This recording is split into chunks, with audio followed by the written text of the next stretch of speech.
Hey guys, Brian from Workshop Addict, and today we're going to take a look at Ridgid's Gen5X brushless 7¼ inch 18 volt circular saw.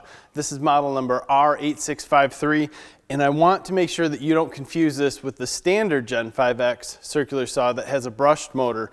They look very, very similar, and the basic difference is the brushless motor. You can tell the difference on the Ridgid brushless motors. They all say brushless across them at some portion. And currently, this unit is only available with the other brushless drill driver that Ridgid just came out on. That is an awesome drill driver, and you can check out our other video on that drill driver. I'll put a link in the description below. Very, very cool unit. Ridgid's really come a long way with some of their tools, and they're really pushing this new brushless line, and the performance has been excellent. So let's go over a quick few specs with this model, then we'll get into how we tortured it, and then we'll go back to some of the specs a little bit and look at them a little more in depth.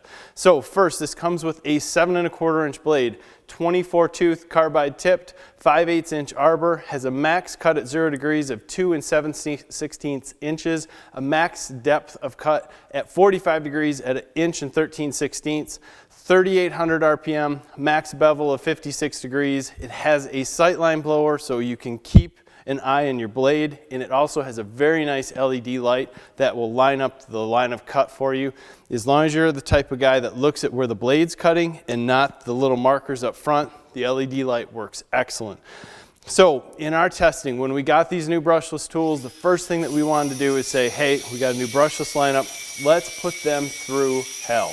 Let's make this drill work, or this circular saw work, and let's make sure the brushless motor doesn't kick out, and let's make sure the batteries on the other end don't overheat and kick the whole unit out. So we started out with a piece of 3/4 inch OSB, stacked on two pieces of 1/2 inch OSB, and started cutting. Cutting, throwing sawdust out this port on the side like you can't imagine. We just kept cutting, and eventually we got to the point where we killed the battery. Excuse me, the saw stopped, and we thought, well, time to pop in another battery that we got sitting there, keep cutting. And we decided eventually we should switch over and try a different blade. The 24 tooth blade on here worked okay, and sometimes it's more fair to the saw to give it a chance with multiple different blades to see exactly how it cuts with sometimes some of the similar blades we test with. We flipped over to a 40 tooth blade that we have sitting here, and we started cutting, and the 40 tooth blade actually turned this saw, basically, it felt like it was a new saw. It cut a lot faster, there was a lot less load on the motor, and it seemed to come alive. So the first thing I'd suggest, if you do pick up this saw, while the blade that comes with it is nice, I would pick up another 40 tooth carbide tip saw, or saw blade, and try it out. I think you'll really enjoy the cuts better. I think that a lot of things that'll come together with this saw with a little bit better blade. So we were stopped cutting with the 1.5 inch, a little bit more of OSB, dropped down to 3/4, and this thing just sliced through everything. Runtime on that is going to be excellent. When we're pushing the saw in really deep, thick OSB, runtime was marginal only because of the load that you're putting on the saw. So once we got into the 3/4 inch thick OSB, we were cutting, no issue. We could check the battery once in a while, and it was hardly even dropping. There was a lot less load on it, and we just piled up the OSB on the floor. We switched over to some dimensional lumber. We were cutting straight through it, and then decided, hey, we're gonna check out the bevels. We did a max bevel cut, we did a 45-degree bevel cut. We just started doing different bevel cuts to see how it's going to perform with the extra load that's going to come with the bevel. Switched it back to 0, kept cutting a little bit more. This thing is a beast. I think that you will get some serious runtime out of this if you just used it on a job site where you weren't cutting all the time. That constant cut will drain your battery a lot faster than if you were cutting, making even a long cut, sitting the tool down, and going back and using it in a little bit. Most of our cuts where we drain the battery, we could come back to the battery afterwards, push the button, and still have 2 bars on it. So while we drained the battery down, they did come back a little bit after sitting. The battery packs were quite warm because we are pushing this saw, but I will say that this saw will hold up to professional use on the job site, no issue. The downside to what some people are going to say is on the job site with this saw is going to be your plastic blade guard. I don't know if that is a big deal because you can drop this on this blade guard and I don't think it's going to crack. Over time it might, but I guess that's one of the things. As long as you buy this unit from Home Depot or homedepot.com, you do have Ridgid's lifetime service agreement, which if your battery or any of the pieces on here break, they will replace it, send you new ones. So make sure that you do buy this at Home Depot or homedepot.com. When you're going through the bevel cuts, you have detents at 15, 22.5, 30, 45, and then finally it stops at 56. And you have a positive stop when you come back to 0. All the areas over top of it that are gray on the saw have rubber overmold, which is nice, except for the front handle. I really wish this front handle had a nice rubber overmold. I think it would give you a little bit better grip, especially once the whole saw is covered in sawdust. You do have an ambidextrous safety that's on here.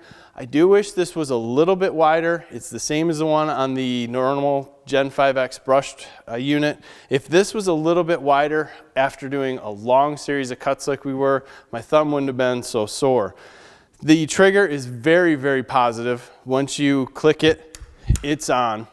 And then when you're going to actually turn the saw on to use it, the brushless motor doesn't take long to wind up at all. So you're just going to push down the safety, pull the trigger, and the saw winds up pretty quick. For blade changes, you have an onboard Allen wrench that's right here. You can use it. There's a stop or a brake for the blade right up front. The blade change is very easy, and we went through and changed over to multiple different blades just to see how we'd cut. The onboard tool storage is right out of the way. Everything's nice. The depth of cut in the back, pretty easy to use. Once you get used to how they kind of have some angled lines in there, you can see exactly where you're at. The lever for that is just beside the battery, and it's real easy to use. We adjusted it over and over and over for the depths of cut that we had and had no issue. Basically, if you're looking for a saw, or in this case you have to buy this right now with a kit with the drill, they're great units. This saw has by far exceeded our expectations of what it would cut, how long it would cut, and just the torture testing that it went through. We had 5 batteries sitting here, and we took every one of them down to 0, simply cutting, pushing, continually pushing to get this unit as hot as we could, and it easily outperformed what we thought it was going to. So if you're looking for anything with Ridgid, again, you got the lifetime service agreement. Buy it at Home Depot or homedepot.com. Otherwise, you might be dissatisfied with their service agreement. Check them out. Also check out the videos that we got on the drill. We have the videos on the Stealth Force impact driver or pulse driver. We have the videos on the Gen5X brushless impact driver. All awesome tools. Ridgid's really stepping up their game, and we appreciate it. Thanks for your time, guys. Stop by our forum at WorkshopAddict.com. We also have a blog there about these tools.